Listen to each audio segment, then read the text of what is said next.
et puis Frédéric fera l'animation de la semaine prochaine s'il retrouve du son avec la machine. On n'est pas à l'abri d'une bonne surprise.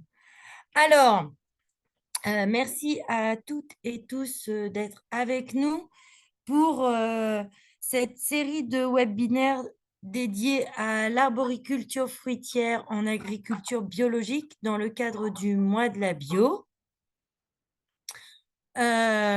C'est pour nous une première de lancer des séries de webinaires dans le cadre du mois de la bio sur des aspects techniques. En général, on fait plutôt des choses sur les filières et marchés, etc. Et c'était pour essayer de redynamiser des sujets et de permettre aussi de faire rencontrer des experts d'autres régions pour lesquels c'est parfois difficile de les faire venir sur les demi-journées du mois de la bio. Donc avec Frédéric et l'équipe régionale des chambres d'agriculture et de Bio Nouvelle-Aquitaine, on a tenté cette aventure des webinaires sur des questions techniques. Et donc aujourd'hui, on va parler arboriculture et biodiversité. Et avec nous, nous avons Solène Borne de l'INRAE et Jean-Michel Ricard du CTIFL de Balandran. Et donc, pour débuter, c'est Solène qui va commencer sa présentation. Ensuite, Jean-Michel prendra la suite. Ce que l'on vous propose, c'est de mettre les questions dans le chat au fil de l'eau. Et donc, on prendra certainement 5 minutes à la fin de la présentation de Solène pour prendre les questions du chat. Pareil après la présentation de Jean-Michel. Et tout à la fin des deux présentations, on fera une petite série d'échanges sur une petite quinzaine de minutes.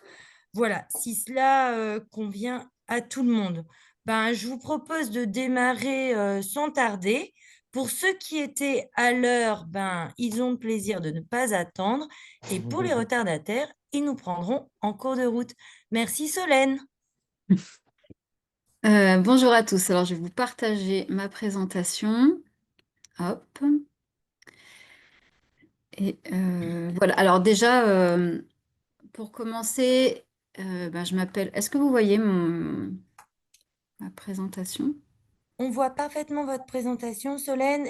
Voilà, super. Super. Ça y est, elle est bien en diaporama. Merci beaucoup. J'éteins mon micro de mon côté. Je vous laisse dérouler et je le reprendrai à la fin s'il y a des questions dans le chat. Je vous en prie. Ok. Donc, je m'appelle Solène Borne, je suis agronome et je travaille à l'INRAE, INRAE de Gautron. Donc, les travaux là dont je vais vous parler, ils sont réalisés dans la Drôme, à côté de Valence. Donc, la présentation d'aujourd'hui, c'est autour du verger circulaire. Et ensuite, Jean-Michel vous présentera un autre verger au CTFL de Balandran. Et donc, cette présentation, elle est conjointe puisque on est financé par les mêmes projets Ecophyto, Défi XP Alto et Alto 2, qui comprennent entre 12 et 14 partenaires, où il y a deux sites expérimentaux. Donc, le verger circulaire, c'est la photo du haut, là, ce que je vais vous présenter. Et le verger du dessous, ce sera pour Jean-Michel. Alors, c'est parti. Pourquoi parler de verger de production en très faible intrant? C'est issu d'anciens travaux de recherche qu'on a menés à Gautron. Et en fait, on a essayé de diminuer au maximum l'utilisation des pesticides en combinant tous les leviers qu'on connaissait. Et ce qui est ressorti après 10 ans d'expérimentation, c'était que dans le mieux du mieux, et sans avoir de trop grosses pertes de production, on arrivait à baisser l'utilisation des pesticides de 50%. Donc ça voulait dire qu'on en utilisait encore 50 et que si on voulait finalement baisser très drastiquement l'utilisation des pesticides, ça voulait dire qu'il fallait reconcevoir le verger. Donc un verger, en fait, c'est un clone, enfin c'est une espèce, un clone planté en haute densité. Et donc c'est vrai que c'est assez facile pour les bioagresseurs de trouver le verger, de s'y installer, se développer dedans.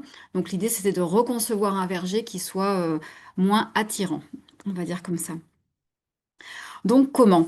Donc, utiliser la diversité végétale pour créer un espace qui soit défavorable aux bioagresseurs. Donc, par exemple, si ici on a des pommiers qui sont représentés, on veut que les pucerons, ils aient du mal à trouver les pommiers dans le paysage.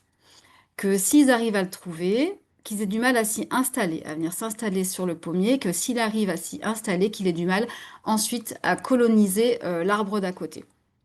Donc, ben, pour ça, en fait, c'est rendre le pommier moins distinct dans le paysage et puis travailler sur les auxiliaires qu'il va y avoir déjà présents sur le verger et puis les niches écologiques qui peuvent être utilisées par d'autres bestioles déjà dans l'arbre pour que ce soit plus difficile aux pucerons de s'y implanter.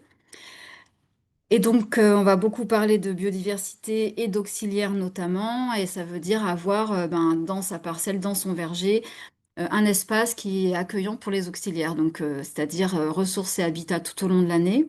Donc en gros, le gîte et le couvert pour être sûr qu'il reste là et qu'il soit bien présent. Quand on a conçu ce verger, donc c'était en 2015, enfin, on s'est appuyé donc sur les expertises ben, de la filière Arbo, de naturalistes, de conseillers agricoles, d'expérimentateurs, enfin voilà, beaucoup de monde. Et l'idée, c'était de diversifier au maximum les espèces dans le verger pour que ben, les pommiers soient plus difficilement trouvables, on va dire. Donc diversifier avec d'autres espèces fruitières et puis ben, avoir aussi plein d'autres plantes qui peuvent avoir un intérêt pour accueillir la biodive. Et ensuite, ben, toutes ces plantes qu'on veut mettre ensemble, comment on va les associer, comment elles vont pouvoir partager les ressources, le soleil, l'eau, les nutriments, et puis comment on va créer un espace travaillable par l'être humain. Et donc, ben, on a tout ça, il faut faire des compromis pour choisir le verger final. Alors, le verger final, je vous le présente ici. C'est donc le verger circulaire qui a été implanté en 2018. Et donc, il fait 1 hectare 8 et il est composé de 10 cercles concentriques. Donc là, rapidement, je vais vous faire un panorama de ces 10 cercles. Et donc, ce qu'on voit, c'est que le cercle extérieur, là, qui est en jaune, c'est une haie double, très diversifiée, avec 14 espèces à l'intérieur, qui vont faire, bon, déjà, pour commencer, une barrière contre le vent, puisque dans la vallée du Rhône, il y a beaucoup de vent chez nous. Donc, c'est un peu indispensable d'avoir une haie brise-vent. Et la composition des espèces, elle est faite ben, pour avoir un maximum enfin, d'espèces qui sont intéressantes pour la biodiversité. Ah, j'ai de la pub, pardon. Je sais pas si vous la voyez, mais voilà. Bref. Euh, et voilà, donc en gros, pour pouvoir avoir le fameux gîte est couvert tout au long de l'année. Donc on va avoir des espèces qui vont avoir des floraisons précoces, d'autres tardives, d'autres des floraisons hivernales, d'autres des baies en hiver à tel moment, d'autres des fleurs quand on n'a pas trop de fleurs sur la parcelle, de façon à vraiment avoir un espace très accueillant. Et puis dans cette haie, on va également avoir planté quelques arbres, ben, notamment des amandes et des châtaignes, pour en plus pouvoir produire des fruits. Donc trois objectifs. Ensuite, vous avez le cercle rouge, qui est donc un cercle qui est uniquement composé de pommiers avec deux variétés différentes. Dans le choix des variétés, il y en a une qui fait que le puceron cendré ne se développe pas sur cette variété. Donc ça nous permet de limiter l'arrivée des pucerons cendrés dans la parcelle, enfin de limiter l'installation des pucerons cendrés dans la parcelle. Et l'autre variété qui est très précoce, à Cannes, qu'on va récolter précocement. Et donc, quand on va récolter tous les fruits, on va aussi sortir les fruits qui ont du carpeau. Enfin, le carpeau, c'est le papillon qui fait que la pomme, elle est véreuse. Donc, on va sortir tous ces fruits-là et donc on va créer un vide sanitaire dans la parcelle. Donc voilà, ce cercle de pommiers, produire des fruits et limiter les entrées de bioagresseurs du pommier dans les autres cercles centraux. Ensuite, vous avez le cercle vert, donc, qui lui est une haie multifruits, on va dire, et qui va servir de barrière entre les pommiers rouges dont je vous ai parlé et puis tous les autres pommiers qui vont être dans les cercles intérieurs. Et donc, cette barrière végétale, elle est composée de plein d'arbres et d'arbustes d'espèces différentes et la plupart sont comestibles. Donc, on va avoir de la figue, de la noisette, du kaki, de la grenade, des petits fruits, des prunes à pruneaux et de la nèfle. Voilà. Donc une barrière végétale très diversifiée qui nous permet de produire de fruits et également de faire une barrière avec tous les autres pommiers pour limiter les propagations entre les pommiers des cercles intérieurs et le pommier de cercle rouge dont je vous ai parlé. Ensuite, on a l'espace qui est grisé au centre, qui est composé de pommiers, d'abricotiers, pêchers et pruniers. Donc, on reviendra un peu dessus après. C'est la zone de production centrale. Et puis, bien sûr, il y a aussi toute la prophylaxie. Donc, c'est la flèche bleue, hein, toute la prophylaxie qui est réalisée dans le verger pour limiter le développement des bioagresseurs. Et puis également, vous avez en haut la lutte biologique par conservation. Donc, c'est toutes les installations agroécologiques qu'on a mises en place dans le verger pour justement être très accueillant. Donc, des gîtes à chauves-souris, des pierriers, une mare centrale. Euh, et puis, on voit un peu là l'enherbement très dense et très fleuri aussi. Voilà. Ce qu'on ne voit pas, c'est qu'au centre, il y a une mare avec autour du raisin de table qui a été rajouté. Et voilà, on a fait le tour de toutes les espèces fruitières et de l'agencement en règle générale. Voilà, je vous avais dit qu'on ferait un petit zoom sur les 6 cercles centraux. Donc voilà, leur objectif, c'est vraiment de réussir à produire des fruits, pépins et noyaux. Donc en fait, on a tout ce qui est en vert, vous voyez, c'est des pommiers. Et donc c'est des duos de variétés différents. Donc en final, dans les cercles centraux, on a 6 variétés de pommes, avec 2 variétés de prunes en violet, 2 de pêche en rouge et 2 d'abricots. Donc l'idée, c'est en fait sur chaque cercle, on a un peu de tout, parce que si on a des arbres qui meurent pas, enfin qui meurent, et ben ça nous évite d'avoir des grands creux. Et on a aussi à peu près le même nombre d'arbres, ce qui fait qu'on a des productions à peu près égales. Et dans le choix des variétés, on est parti sur des variétés qui sont plutôt peu sensibles aux principaux ravageurs et maladies. Mais ce sont des variétés qu'on trouve, voilà, chez les agriculteurs. Enfin, on n'a rien inventé, quoi. Et puis, on a aussi quand même beaucoup réfléchi à comment l'humain se déplace dans ce verger. Et donc, on a inventé ces espèces de spirales emboîtées de façon à ce qu'on puisse, quand on rentre par exemple avec le tracteur dans la parcelle, on fasse tout d'un coup et on ressorte par le même endroit où on est rentré. Donc, ça limite le temps de travail et puis les tassements du sol inutiles et compagnie. Voilà. Euh, le verger circulaire, je vous disais, on l'a implanté en 2018. Il fait 1 hectare 7. Au final, on a 16 espèces fruitières, avec principalement en nombre d'arbres les pommiers, mais toutes les autres espèces dont je vous ai parlé, et 34 variétés. Donc c'est une très très très forte diversification. Et ensuite, on a en plus des espèces de plantes de service, donc c'est les arbres dans les haies, c'est les arbres le long des chemins. Beaucoup de plantes aromatiques que j'ai pas trop détaillées, mais qui ont des intérêts pour les floraisons l'été quand on est en déficit de fleurs, et également pour les composés organiques volatiles qu'elles émettent, et notamment vis-à-vis du puceron. Et donc au final, on a 400 arbres fruitiers, on va dire, principaux, dont 200 pommiers. Voilà, c'est un cadre extrême parce que quand je vous disais qu'on n'utilisait pas de pesticides, on n'utilise pas non plus ceux qui sont autorisés en bio, hein. On est vraiment, c'est vraiment un projet expérimental. Donc l'idée, c'est que par exemple, si on mettait des phéromones, ça pouvait modifier le paysage chimique. Donc pour l'instant, on veut vraiment voir ce qui se passe quand on cherche à vraiment favoriser la biodiversité et regarder ce qui se passe. Donc c'est pour ça que c'est très exploratoire et très extrême. C'est vraiment un sujet de recherche. Et on cherche à comprendre les processus de régulation qu'il va y avoir, par exemple, entre les pucerons et les auxiliaires.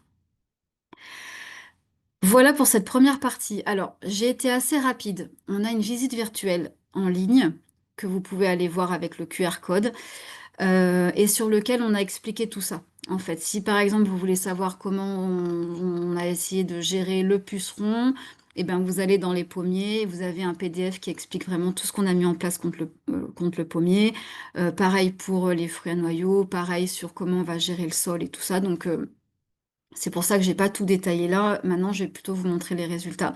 Mais en tout cas, vous pouvez vraiment aller vous promener dans cette visite virtuelle. Il y a beaucoup de vidéos aussi. Enfin voilà, vous pouvez voir à quoi ça ressemble. Et donc là, je voulais vous présenter quelques, enfin, premiers retours, on va dire. Puisque je vous disais qu'on essayait de favoriser la biodiversité. Et ben, l'idée de voir, c'est oui, est-ce que c'est vrai et est-ce que on va aussi avoir ben, des meilleures régulations quoi, par rapport à nos ravageurs. Donc, a-t-on favorisé la biodiversité dans l'espace de production, donc dans notre verger? Alors, sur la biodiversité végétale, oui, on a une très très grande diversité floristique. C'est détaillé dans la visite virtuelle, mais en fait, sur la gestion du sol, alors on avait planté dans une luzernière et ensuite on a laissé la flore spontanée s'installer et on va avoir des fauches alternées, de façon à avoir toujours et de l'herbe rase, et de l'herbe haute, et des tiges creuses. Donc en fait, tous les interrants sont divisés en trois, et donc ce qui permet d'avoir ben, beaucoup de fleurs. Donc les fleurs, ben, c'est des ressources intéressantes pour les auxiliaires, pour une partie des auxiliaires. Donc il y a tout ça. Donc oui, il y a une vraie diversité floristique qui amène des fleurs un peu tout au long de l'année. Donc c'était bien ce qu'on voulait.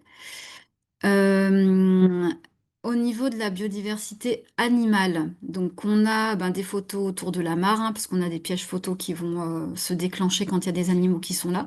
Donc oui, on a également, vous voyez, ben, des oiseaux qui vont faire de la prédation. On voit certains qui peuvent avoir des campagnols dans leur cerf ou dans leur bec. Enfin voilà, on a des chauves-souris, on a donc une diversité animale. Et ensuite, je vais faire un petit focus par rapport au puceron cendré du pommier, hein, qui est problématique chez nous. Oui, on en a aussi. Vous avez des photos ben, de larves de coccinelle, de larves de cirfe. Et puis vous voyez la luzerne, là, les premières années dans le verger, où on a des toiles d'araignée très importantes qui sont intéressantes pour capter en fait les pucerons qui reviennent au moment du vol-retour du puceron. Donc voilà, pour vous montrer que en fait la biodive est bien là. Et sur les araignées, donc qui sont des auxiliaires ben, très intéressants pour le puceron, on a une grande diversité de familles, donc aussi de modes de chasse. Donc voilà, c'était pour vous dire que c'était intéressant, quoi, que ça répondait bien. Maintenant, est-ce que ces bestioles qui sont présentes, est-ce qu'elles vont faire vraiment de la prédation? C'était la deuxième question. Donc là, je vous présente le retour sur les larves de Carpocaps. Donc le Carpocaps, c'est un papillon de nuit qui va pondre ses œufs sur l'arbre et ensuite ça va faire une petite larve qui va être dans la pomme. Et à un moment, elle va sortir de la pomme, cette larve, et elle va redescendre le long des troncs. Et donc nous, on va la capturer à ce moment-là dans des bandes cartonnées, hein, donc quelque chose de très simple. Et on va changer ces bandes pendant la saison, l'été. Euh, pour nous assurer, en fait, pour les sortir avant qu'elles redeviennent des papillons adultes. Donc c'est vraiment une méthode de prophylaxie où on va faire des suivis en plus. Et donc ce qu'on voit dans ces bancs de pièges, c'est que on regarde en fait le taux de larves normales de carpeaux et le taux de petites larves qui sont des larves qui ont été parasitées par des parasitoïdes, donc qui vont pas devenir des papillons adultes. Et ce qu'on voit, le trait gris là, c'est le taux de parasitisme, donc qui est quand même très important.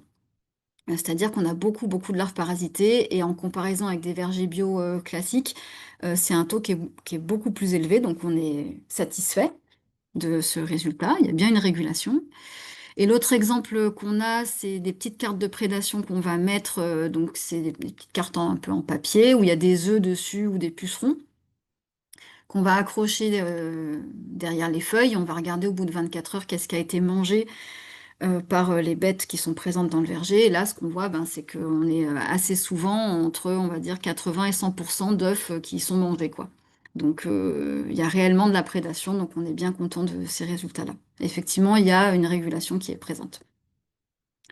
Maintenant, plus généralement, dans le contrôle des ravageurs et des maladies, là, c'est juste un focus sur le pommier. Puceron cendré, vous voyez les petits bonhommes verts, bah, ça se passe plutôt bien. Puceron vert, ça se passe très bien depuis que le verger, enfin voilà, est en deuxième, troisième feuille, donc ça va.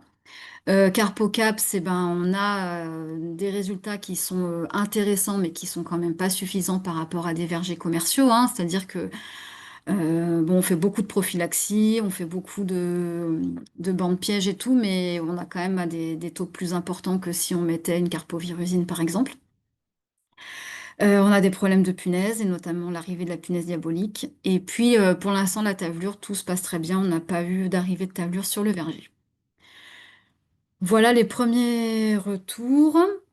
Donc, ce qu'on voit, c'est qu'il y a un fort potentiel de régulation et qu'il faut le préserver et le renforcer. Voilà, juste rapidement, c'est que ben, on a quand même eu des problèmes. Alors, il y a une bonne implantation du verger en règle générale, sauf pour les abricotiers, avec des problèmes de CA. Et qu'on a quand même eu pas mal de problèmes de climat, hein, la grêle qui a fait des énormes trous dans les écorces, la neige qui a fait que les arbres se sont ouverts en deux, et des gels très importants qui ont impacté les productions. Donc voilà, problème climatique.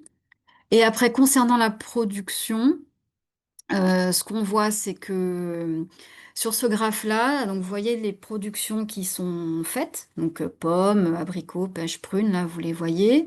À gauche, c'est les kilos qui sont produits. Et tout à droite, c'est le chiffre d'affaires.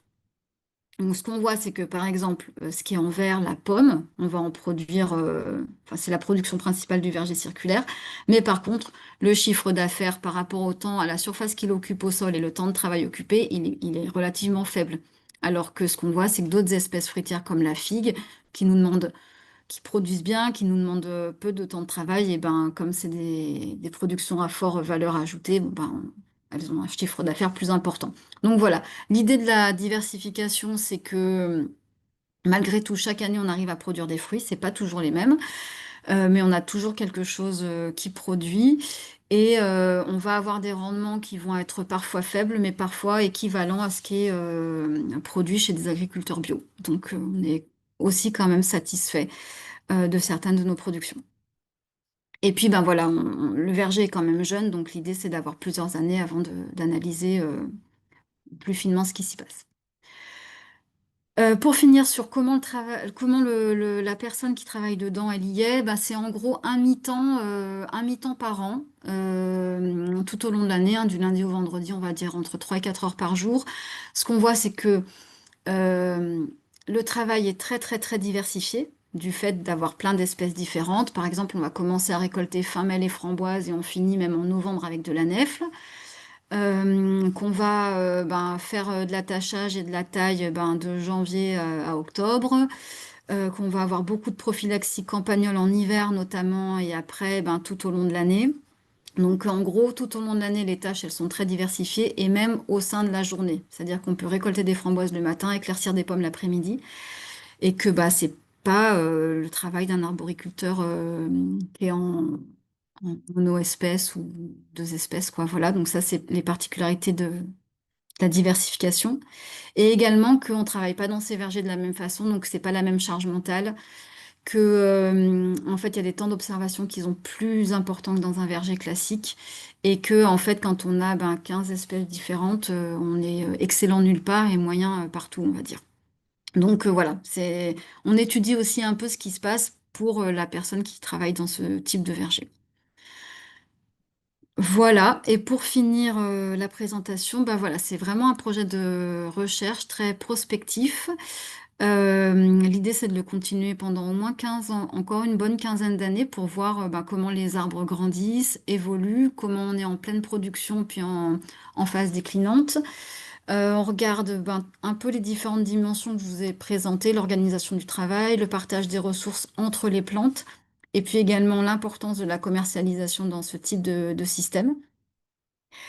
Et puis, ben, le dernier petit schéma en bas, c'est que là, on est dans un cadre extrême, donc c'est ce qui est représenté à gauche, où on est très diversifié à l'intérieur de la parcelle, que à droite, on a la partie bah, plutôt vergers commerciaux, et qu'il y a certainement en fait des curseurs à faire bouger des deux côtés pour arriver à des taux de régulation qui pourraient être intéressants par les auxiliaires et quelque chose aussi plus réalisable les, par les agriculteurs.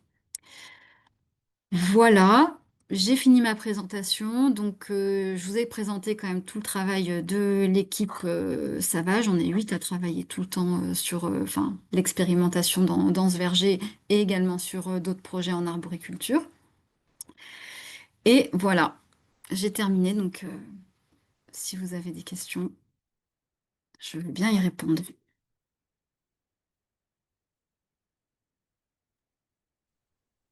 Donc, bon, merci beaucoup, Solène. Je pense qu'on va prendre les questions du chat.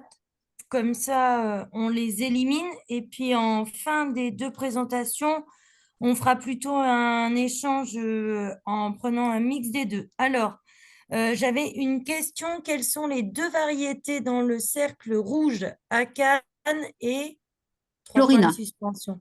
c'est Floride. Florina la deuxième. OK. Florina et C'est Akan. une variété bicolore? C'est surtout une variété. Alors nous, elle a été choisie parce qu'en fait, le puceron cendré ne s'installe pas sur cette variété. Enfin, D'accord. c'est-à-dire que les œufs, les femelles vont bien pondre leurs œufs, les œufs vont éclore, mais ensuite, les pucerons n'arrivent pas à s'alimenter sur l'arbre. Donc tous les pucerons qui arrivent sur ces arbres, enfin tous les femelles pucerons qui vont pondre leurs œufs, tous les œufs qui vont être pondus ne vont pas donner de pucerons adultes. Donc c'est très intéressant Pour la pour ça. gestion du C'est puceron. comme ça qu'on l'a choisi. Après, on n'a pas mis que Florina parce que bah, malgré tout, c'est une variété qui se conserve pas super bien, qui est pas non plus incroyable gustativement. Et après, vous verrez, enfin, si vous allez sur la visite virtuelle pour les variétés, en fait, l'idée, c'est pas de vous donner les noms de nos choix, mais plutôt comment on a réfléchi à pourquoi on voulait ces variétés-là pour qu'ensuite, par rapport à votre contexte, vous réussissiez à trouver les variétés. Voilà, nous, on a regardé les variétés qui se comportent bien chez nous à Gautron, chez les agriculteurs autour. Ça a été un vrai travail de recherche pour trouver les bonnes variétés. Oui, l'objectif, c'est plutôt de donner la méthode plutôt que la recette.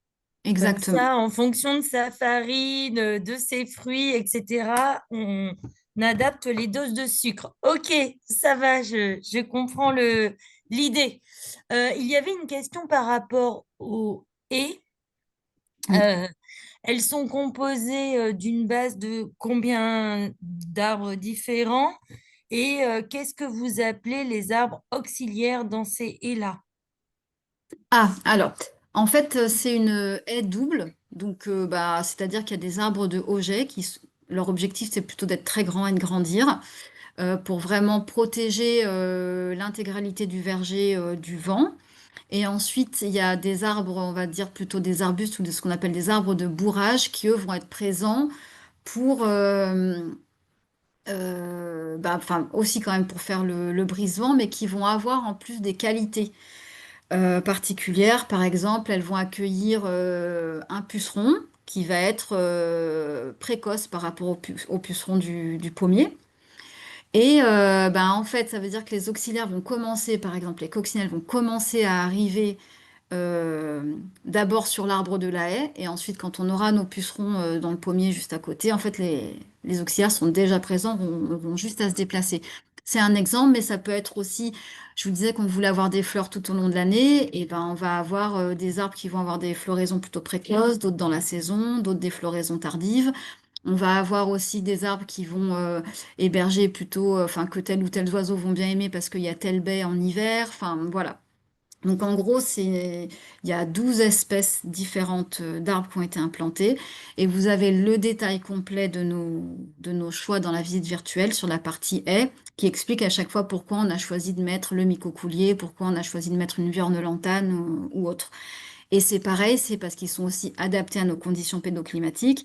Donc tout est bien expliqué par ce qu'on appelle les traits fonctionnels, c'est-à-dire pourquoi on les a choisis. Et ensuite, voilà, il y a des arbres que nous, on a bouturés, des haies à côté, des bois à côté. Et l'idée, c'est plutôt ça, c'est de qu'est-ce qui s'implante bien euh, dans la parcelle et de compléter avec des arbres de pépinière parce qu'on veut telle ou telle espèce particulière. Mais le micocoulier remonte jusque chez nous, hein, faut pas croire. Il s'adapte bien. Est-ce que vous avez des problèmes de campagnol avec le précédent luzerne? Oui, alors énormément. Donc c'est vrai hein, que c'était un challenge hein, parce que quand on lit la biblio, c'est marqué de partout qu'il faut jamais faire ça. Euh, Effectivement, c'était compliqué. Donc nous, la luzernière, elle avait déjà 2 ans et on a vraiment planté dans la toute petite, enfin 1 mètre, quoi. On a détruit la luzerne sur 1 mètre et on a planté les arbres.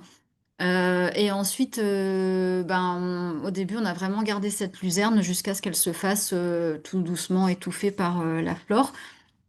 Il y avait plein d'intérêts sur cette luzerne, hein, le puceron qu'elle héberge, la floraison à un moment où on a besoin de fleurs, et puis vous voyez les photos avec l'étoile d'araignée à l'automne là qui est hallucinante.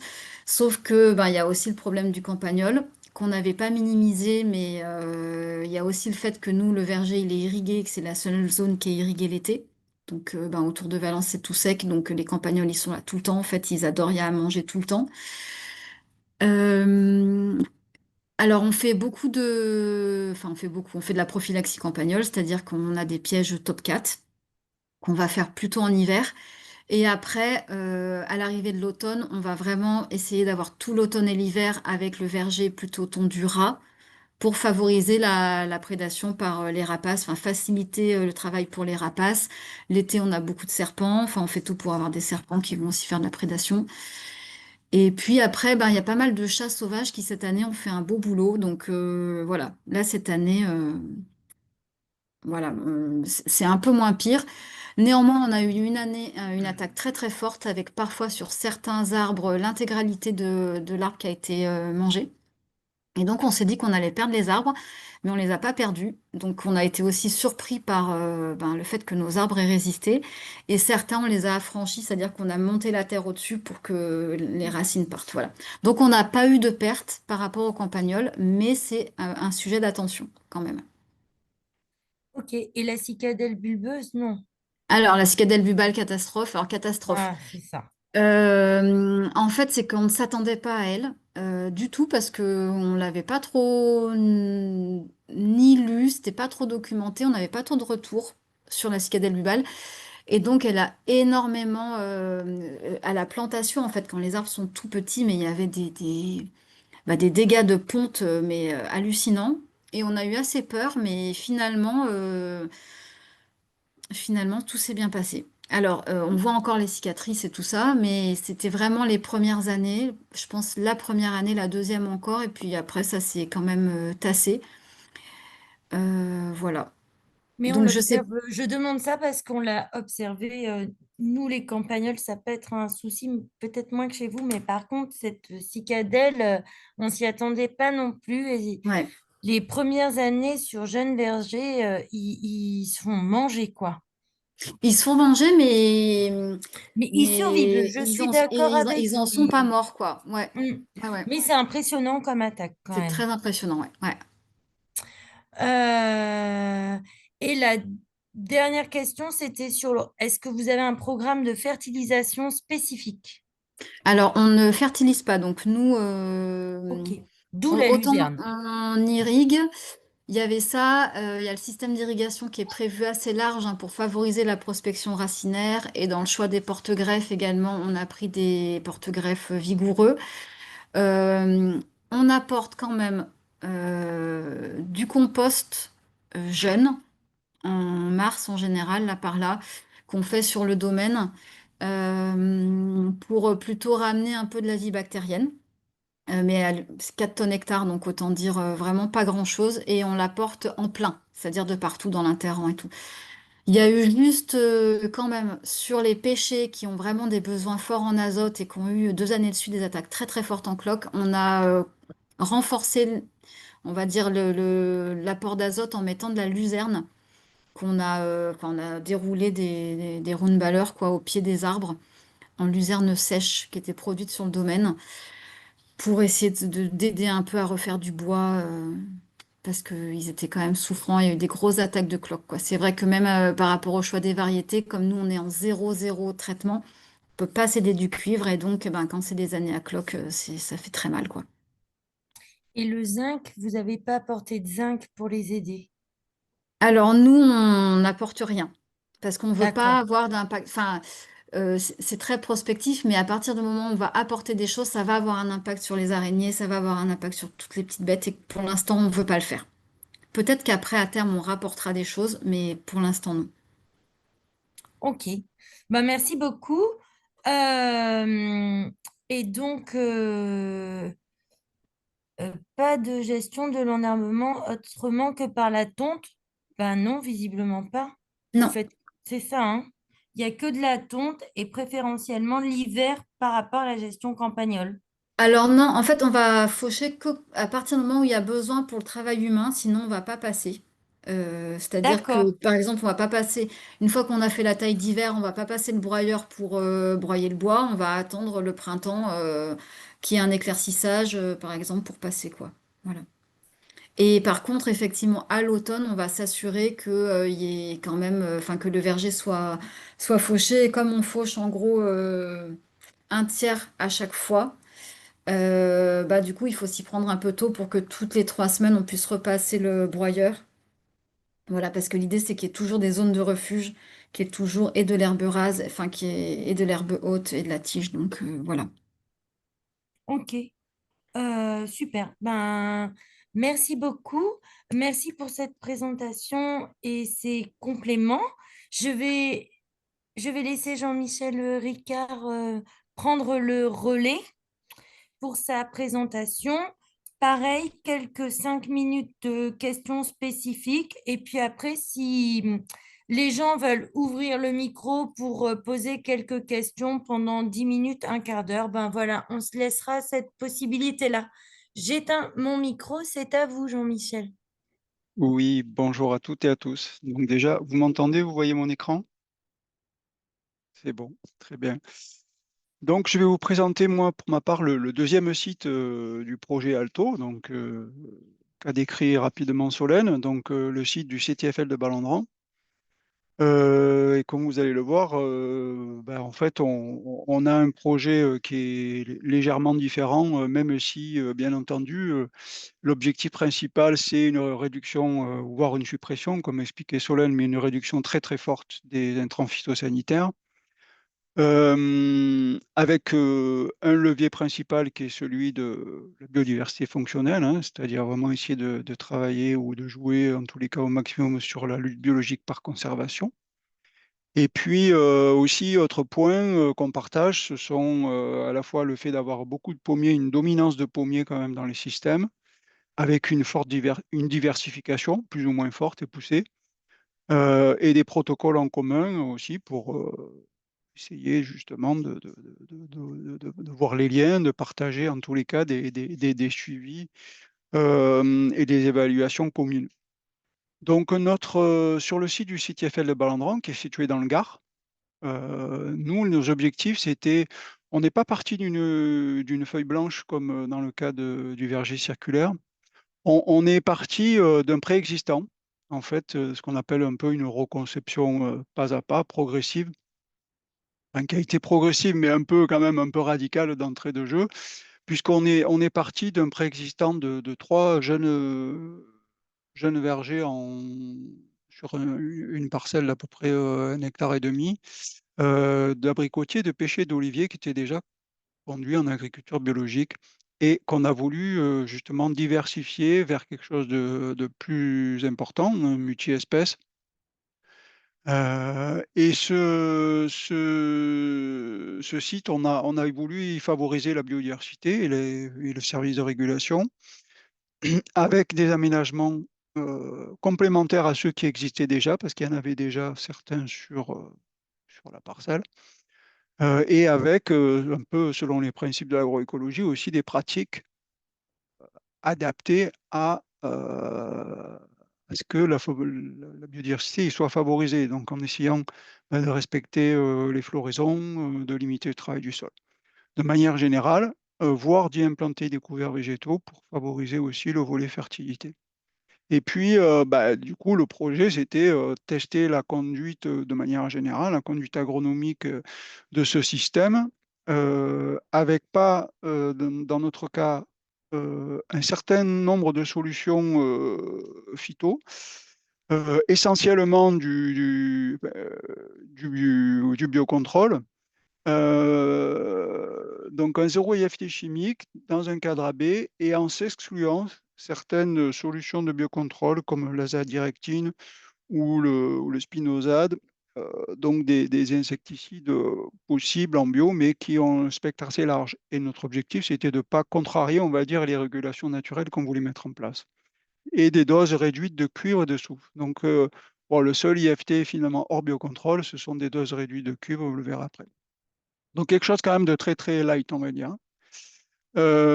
Voilà, et puis bien entendu, quelles sont les performances de ce système, on va dire, au sens très large du terme, sur différents niveaux, allant aussi jusqu'à l'évaluation des coûts et de la charge de travail.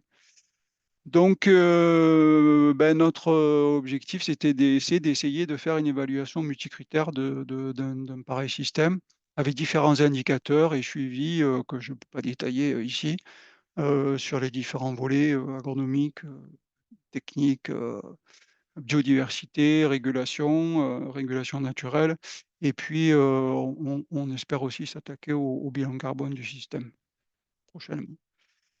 Voilà alors j'ai pas mal de photos pour vous décrire le système. J'ai pas de visite virtuelle, mais on va balayer un petit peu. Ça vous me permettra aussi d'avoir un peu les différents éléments. Au premier plan en bas, là, on voit la parcelle. En fait, on voit déjà que, déjà, on est sur un paysage de costière du Gard, hein. C'est quand même un paysage agricole avec des vignes, des vergers, un peu des cultures maraîchères, quelques grandes cultures ou zones en friche. Et puis ici, le centre expérimental de Ballandran, plutôt vers la droite.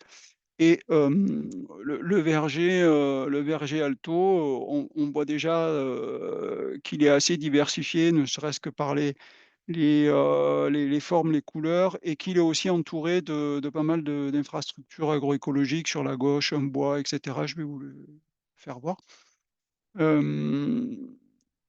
Donc le système vu en plan, ça ressemble à ça. Alors, en fait, on a des pommiers, à peu près 30, qui sont, en fait, implantés en 2, ce qu'on pourrait appeler 2 zones. Ils sont en culture associée, soit avec des oliviers, soit avec des abricotiers, comme on le voit ici à gauche, et à droite. Donc, ce qu'on appelle, nous, une zone pommier-olivier ou une zone pommier-abricotier. Et puis, en autre espèce fruitière, il y a des pêchers, des kiwis, il y a des kakis, il y a du figuier, il y a de l'abricotier, du prunier reine Claude. Donc voilà, on voit un petit peu, on a essayé aussi de hiérarchiser un peu, enfin voilà, de disposer par exemple les figuiers sur la partie sud de la parcelle, les kakis sur la partie un peu nord qui sont implantés. Euh, voilà, au gré aussi, alors cette reconception, elle s'est faite aussi en fonction des espaces disponibles, en arrachant certains arbres, en essayant voilà, d'optimiser l'espace. C'est pour ça que les pommiers sont sous forme de double rang. Ce sont les doubles rangs marron brun que vous voyez sur le plan. Ces doubles rangs qui sont par variété. Donc là, on est quand même sur un dispositif en rang mécanisé. On n'a pas totalement, enfin, on n'a pas changé la structure, l'organisation spatiale comme dans la présentation de Solène. Et puis de différents aménagements agroécologiques préexistants ou complétés, donc avec des arbustives, des haies composites de grande composition au nord de la parcelle, pardon, et différents aménagements. On a 2 mares sur la parcelle, des gîtes chiroptères, des nichoirs à oiseaux et mésanges et à hulottes, que je peux vous montrer maintenant. Du coup, pour que vous ayez une idée, par exemple, ici, une haie diversifiée arbustive en bordure de la zone abricotier, pommier abricotier, avec des plantes aromatiques, surtout pour la ressource en fleurs. Sur le pourtour de la parcelle, des zones en friche avec des milieux ouverts, mais aussi, bien sûr, des zones boisées. Une ancienne mare dont je parlais, qui est très ancienne, elle date de 1999, hein. Donc, Voilà, et une nouvelle mare qui a été implantée en 2022 sur la partie nord de la parcelle, sur laquelle il y a différents suivis de la biodiversité avec des pièges photographiques.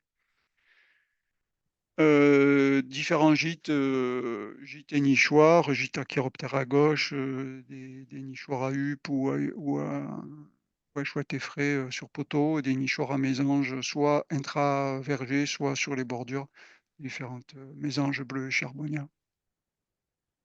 Et puis, alors après, en ce qui concerne les pratiques culturales, sur pommier, on est parti sur un entretien avec ce qu'on appelle le système sandwich, c'est-à-dire en fait un enherbement semé sur le milieu du rang et comme on le voit sur l'image à gauche, un travail du sol avec un outil à la fraise de part et d'autre de chaque axe de plantation, donc avec un travail du sol sur 40 à 50 centimètres et un enherbement sur le rang, voilà, qui était à base de différentes espèces à l'origine, qui a évolué avec le temps, bien entendu. Et ces pommiers, à partir de la deuxième feuille, on a fait 3 années d'engrais verts fleuris. Là, l'objectif, c'était plutôt d'essayer d'avoir des fleurs en début de saison par rapport à la problématique puceron. C'est pour ça que je les appelle engrais verts fleuris, parce que ben, en fait, on a des plantes de couverts végétaux, hein, que ce soit le févrole ou du radis fourragé, qui fleurissent précocement ici dans le Gard au mois de mars, enfin, à partir du mois de mars, qui sont intéressants pour les auxiliaires de culture, notamment les cirfes de façon précoce. Donc semis à l'automne, développement assez tôt, hein, c'est une photographie là au mois de début mai. Et puis une destruction, voilà, ça c'était avant la destruction fin mai, après le cycle du puceron, destruction au rouleau faca et droite en cours d'été sous forme de mulch qui se décompose progressivement au cours du temps. L'enherbement, alors sur les abricotiers, ça a évolué avec le temps, mais on est passé sur un semis durant avec de la millefeuille et un enherbement classique, on va dire, sur l'interrang. Et puis un enherbement qui était déjà assez naturel en olivier et au niveau des premières reines Claude, du coup, sur la partie ouest de la parcelle. Ensuite, pour terminer sur la description du système, du coup, les pratiques, pardon. Ah, j'ai entendu moi. On a les pratiques phytosanitaires du coup de biocontrôle quasi exclusivement. On est sur vous avez un peu les différentes années et les GFT globaux de biocontrôle. Donc de l'ordre de 6 à 7 en fruits à noyaux, de l'ordre de 13 en pommiers. Alors avec quoi 13? Parce que on va faire de la confusion et du virus à granulose exclusivement. Sauf en 2024 où on a fait juste 0,5 kg de cuivre par rapport à des problématiques de tavelure et de risques très très forts. Et sinon, le biocontrôle, ça va être voilà, essentiellement ce que je disais, plus de l'argile, plus une protection à la fleur avec du curatio par exemple sur abricotier. On pourra détailler si vous avez des questions, mais voilà, ça reste quand même des IFT, même en biocontrôle, qui sont très bas par rapport à ce qui se pratique bio. Voilà, donc un système plutôt très bas intrant. En termes de résultats, je ne vais pas vous détailler tous les résultats, je vais insister sur quelques aspects, notamment autour de la production. Donc en fait, mais malgré tout, bon, des éléments autour de la partie régulation et biodiversité. Je disais qu'on avait des suivis qui étaient quand même sur le plan de la méthodologie assez proches de ce qu'on faisait, enfin avec ce que faisaient les collègues INRA, puisque forcément on est sur le même protocole. Sur la partie biodiversité, je vous ai mis un peu ce qui me paraissait intéressant, c'était par rapport autour du puceron cendré, dans le sens où, d'une part, en fait, on fait zéro application phyto sur le puceron. Et malgré tout, on a un niveau d'infestation qui est relativement satisfaisant. On a à peu près 70% des arbres qui sont faiblement atteints si on regarde les symptômes finaux d'infestation. Mais malgré tout aussi une variabilité spatiale, c'est-à-dire en fait dans la parcelle, on a deux zones qui correspondent aux deux associations où en termes de régulation naturelle et agronomique, on a des niveaux d'infestation qui sont assez différents, c'est-à-dire plutôt satisfaisants dans l'association pommier-olivier, alors qu'ils sont beaucoup moins satisfaisants dans l'association pommier-abricotier. Là, c'est les classes d'infestation représentées dans les deux parcelles sur les trois variétés communes, les deux sous-parcelles, pardon, sur les trois variétés au Story-Mandy qui sont présentes dans les deux zones là, de notre système. Et dans la zone voilà, pommier-abricotier, on a par contre plus de dégâts, plus de difficultés avec les pucerons pour différentes raisons qu'on essaye d'explorer, de comprendre, notamment peut-être très probablement le mutualisme et la présence de fourmis qui est abondante dans cette zone-là de la parcelle. Donc voilà, tout ça pour aussi présenter notre variabilité, notre maîtrise des problématiques maladies ravageurs. C'est quand même l'objectif numéro un. Donc, pucerons cendrés, ben là, je vous ai mis un petit peu aussi avec des smileys qui représentent un peu la les classes un peu d'impact sur les différents types d'organes selon les problématiques. Ça peut être sur fruits ou sur feuilles ou sur fleurs selon les problématiques. Donc pour le pommier, bah, le puceron, mis à part les premières années, on est quand même, compte tenu du contexte phyto, finalement, on a un niveau de régulation qui est quand même relativement correct. Cette année, un peu moins, mais vu le contexte général, je pense qu'on n'a pas trop à se plaindre. Notre plus grosse problématique, ça reste le Carpocaps. On est moins satisfait au niveau de l'INRAE de Gautron. On a une problématique Carpocaps qui augmente, même avec le traitement Carpovirugine. Et on a aussi une problématique campagnole provençale qui a un peu évolué, qui s'est un peu atténuée, mais on a quand même des 23% d'arbres affaiblis, on va dire, ce qui doit aussi se répercuter sur la production. Donc on arrive quand même, à droite, j'ai mis aussi les niveaux de déchets globaux. Euh, on est de l'ordre de 25, voire peut-être un petit peu plus, pourcentage de déchets globaux par rapport au rendement brut sur les arbres. En olivier, bon, c'est peut-être une espèce qui vous intéresse moins, mais on a aussi quand même la plus grosse problématique, ça va être les maladies du feuillage.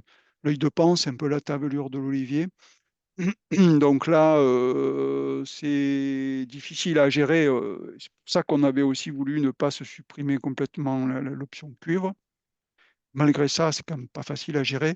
Et la mouche méditerranéenne, la cératite, qui est polyravageur, mais qui est quand même assez embêtante sur kaki. Et puis après, en fruits à noyaux, bah là, on retombe un peu sur des choses peut-être un peu plus connues ou classiques. On a pas mal de satisfaction sur les forficules, qui est ravageur en abricot, compte tenu de la pression locale qu'on a, par exemple, sur le centre ici expérimental. Voilà, mais ça reste quand même des niveaux de déchets voilà, importants, voire très importants en pêche.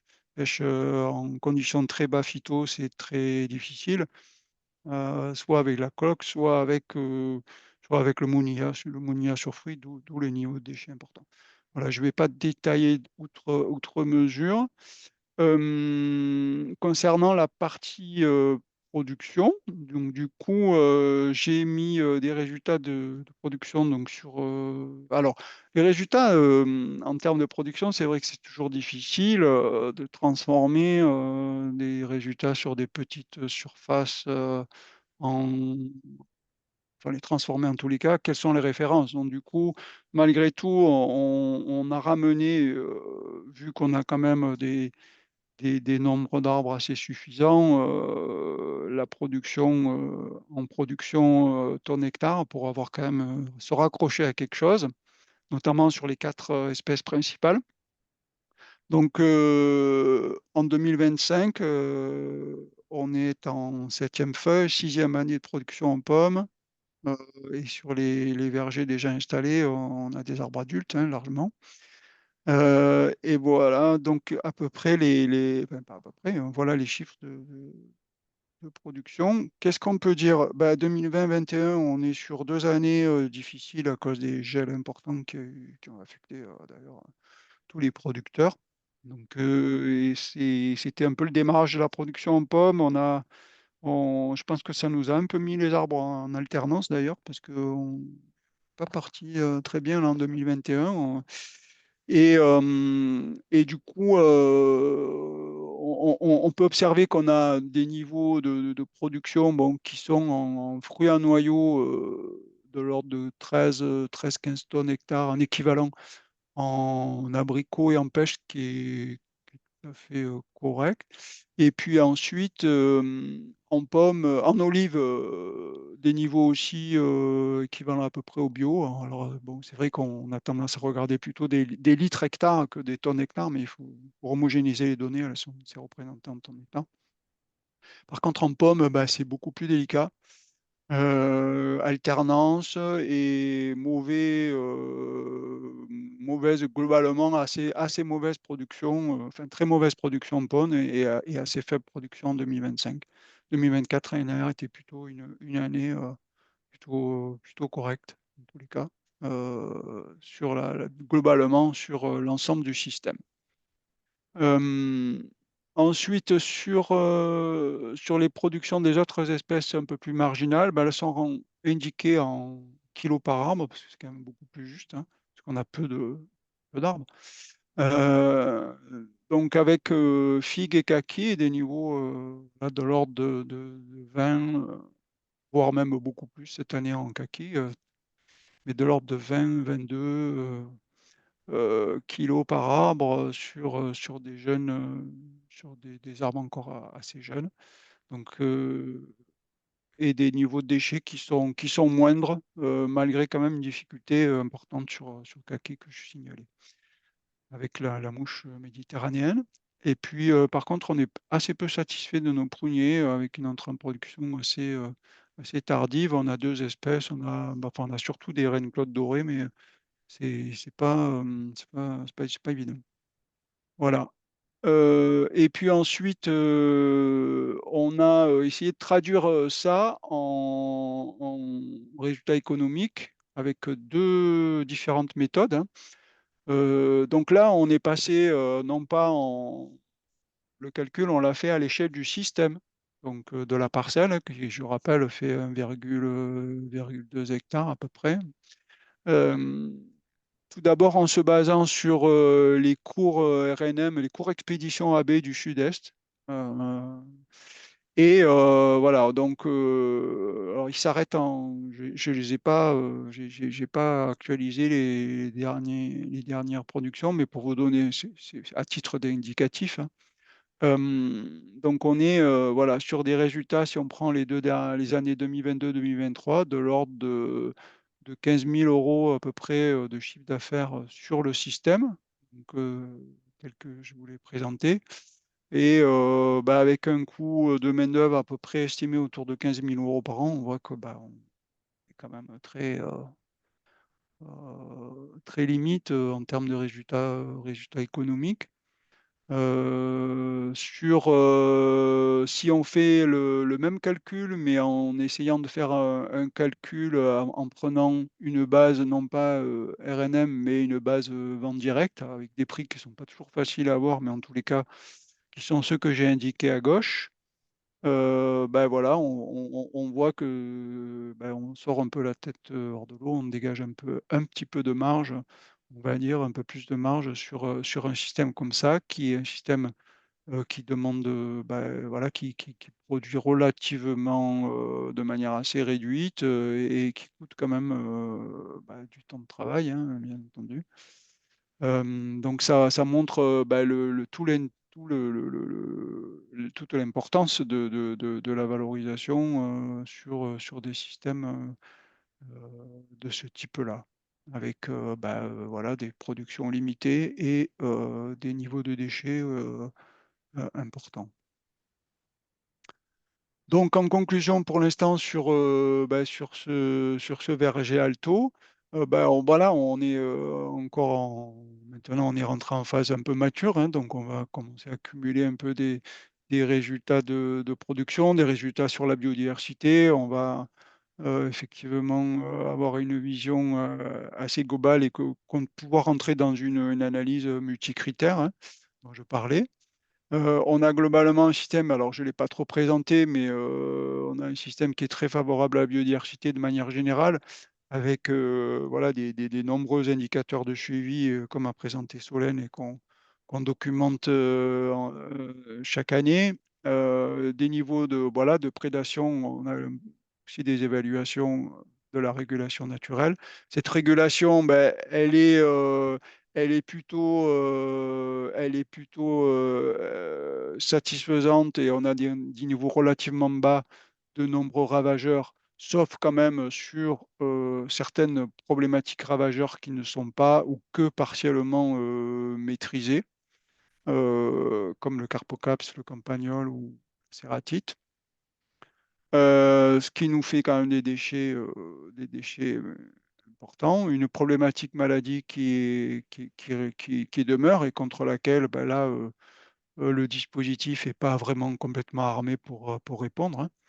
Alors là, oui, un élément que j'avais mis aussi, c'est que en fait, le fait d'installer des jeunes pommiers dans un système qui était déjà un peu favorable, on n'a pas vraiment l'impression que ça apporte un gain supplémentaire en termes de régulation, quelque chose qui soit très très significatif.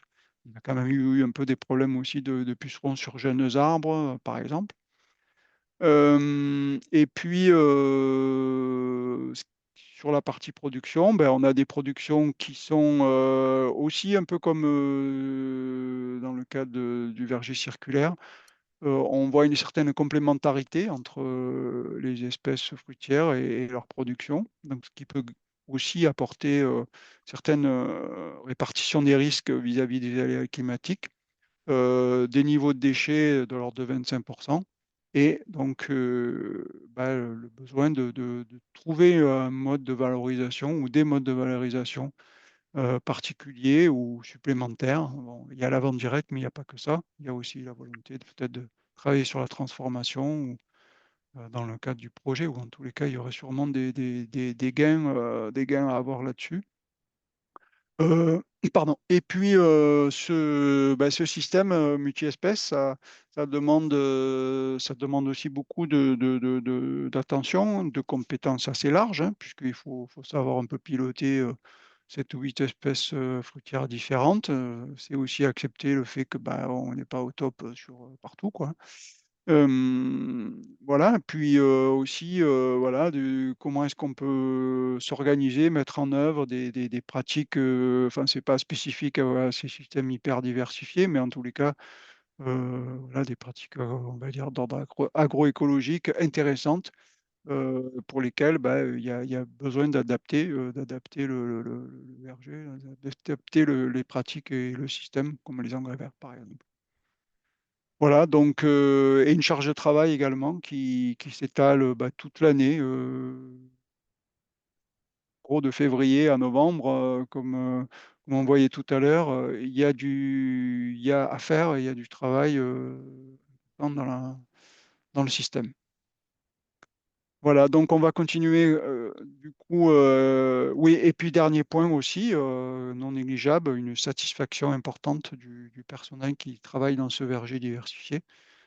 C'est quand même un point aussi important à souligner. C'est pas des vergers comme les autres, et ça peut aussi compenser, ou en tous les cas satisfaire euh, certaines personnes ou certains producteurs ou personnels qui y sont sensibles. Voilà, je vous remercie. J'ai terminé pour l'instant, et puis s'il y a des questions, c'est bien volontiers. Merci. Merci. Alors, je vais arrêter le partage. Voilà. Bon, que je pose la question? Tu m'entends? Bon, merci Allô? beaucoup. Merci Ah, beaucoup pour nous avoir fait cette présentation. Je vais passer la main à Frédéric qui voulait poser les questions, mais il faut qu'il allume son micro, Oui. sinon Alors, on tu ne m'entends va là? pas la voir. Il faut que tu allumes ton micro sur la visio, Frédéric. Moi, je t'entends au D'accord. téléphone, mais si tu Oui, veux que les c'est autres bon. t'entendent, il faut que le micro soit allumé sur la visio. C'est bon. C'est Je bon laisse pour moi. Frédéric poser les questions pour cette seconde partie. Bonjour, voilà, rebonjour, bonjour à tous. Excusez-moi, hein, j'ai un problème de technique. Alors, ce que j'ai noté dans les questions donc, de Régis, alors, quelles sont les plantes semées sur les rangs de pommiers? Quels sont les effets recherchés? alors, sur les rangs de pommiers, à l'origine, ce qu'on voulait, c'était justement, d'une part, réduire le travail du sol et d'avoir voilà, un compromis entre travail du sol en plein et enherbement total. Du coup, ce qu'on a fait, c'est on n'a pas semé la première année. On a fait un travail du sol, la fraise, avec un outil déporté la première année. Et puis à l'automne de la première pousse, on a semé donc le mélange que je présentais avec 5 ou 6 espèces. Il y avait notamment, en fait, on a essayé de trouver des plantes à faible développement, qui ne soient pas trop concurrentielles. Donc, il y avait du trèfle blanc, du lotier, de la véronique, de la lys, et puis aussi de l'aquilée. Et au départ, c'est l'ensemble un peu de ces plantes se sont installées. Et puis, avec le temps, ça s'est quand même un peu trié naturellement, on va dire.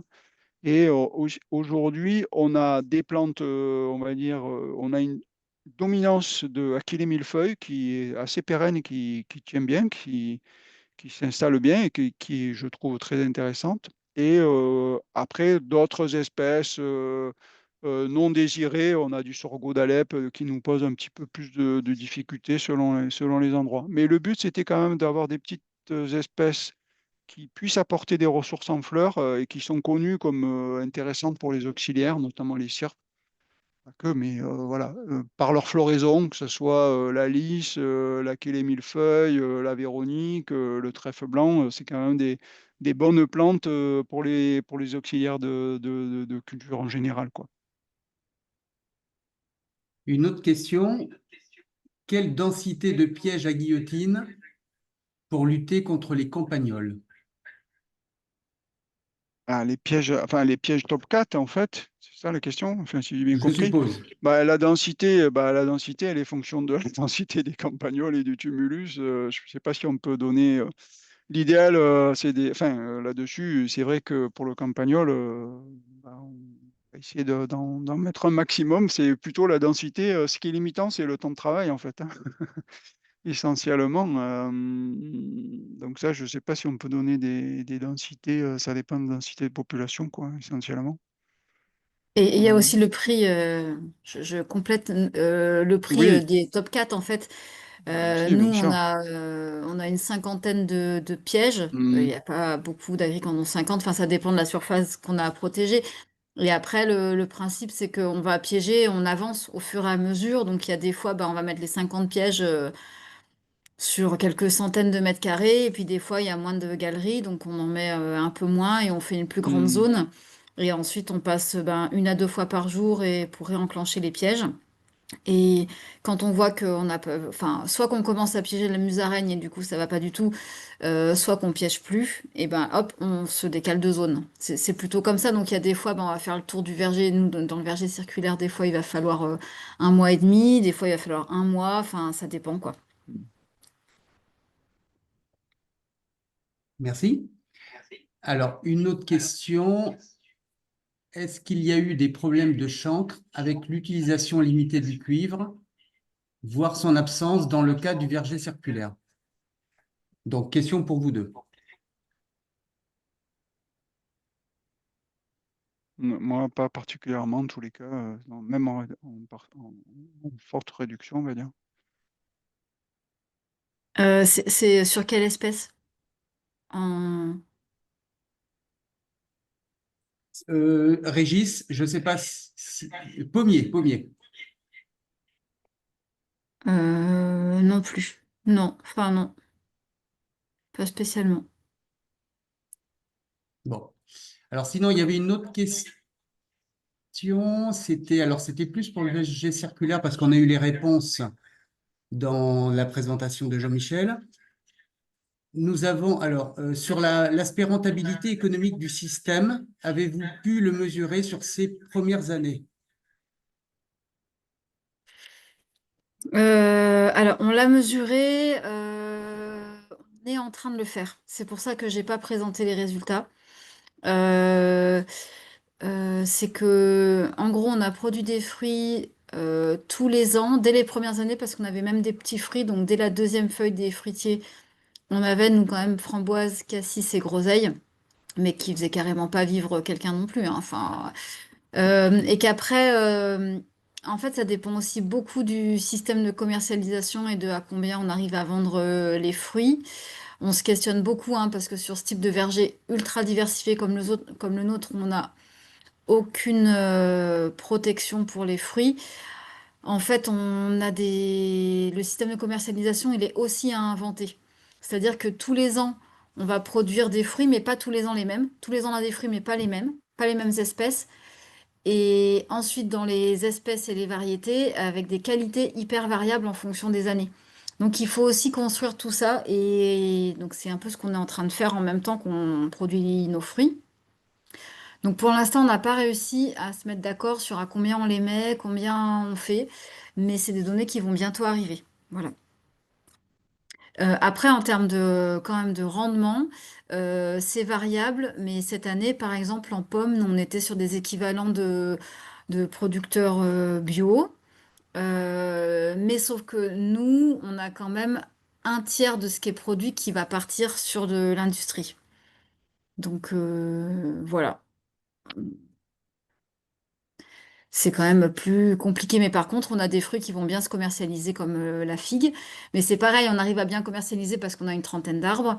Si on en a plus, ça deviendra vraiment compliqué parce qu'on ne saura pas comment les vendre aussi. Voilà. Et puis, on ne produit pas de pêche depuis 2 ans et abricots quasi pas non plus. Mais là, les kiwis vont arriver, donc ça va nous faire une nouvelle production.